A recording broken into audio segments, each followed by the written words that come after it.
வணக்கம் ஃப்ரெண்ட்ஸ் நந்தினி. இன்னைக்கு என்னோட டூ வீலர்ல மேக் ட்ரை நானோ எனர்ஜைசர் ஊத்த போறோம். மேக் ட்ரைவ்ன்றது என்ஜின் ஆயில் கூட சேர்ந்து யூஸ் பண்ற ஒரு additive oil.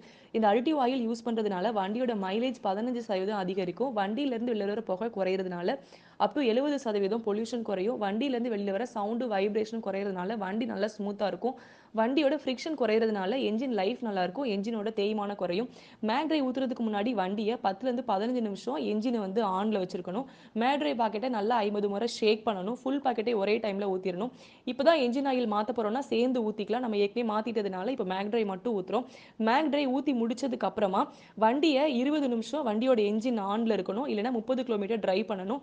Two wheeler, three வீலர்னா அடுத்து 400 கிலோமீட்டர் இருக்கும். ஃபோர் வீலர்னா அடுத்து 1200 கிலோமீட்டர் இருக்கும். வண்டியோட என்ஜின் ஆயில மாத்தக்கூடாது. அடுத்த 30,000 கிலோமீட்டர் வரைக்கா நாம ஊத்துன மேக் ட்ரை நானோ எனர்ஜைசர் என்ஜின்குள்ள ஒரு கோட்டிங் மாதிரி படிஞ்சு முன்னாடி பார்த்தா 4 பெனிஃபிட் நமக்கு கிடைக்கும். Thank you friends.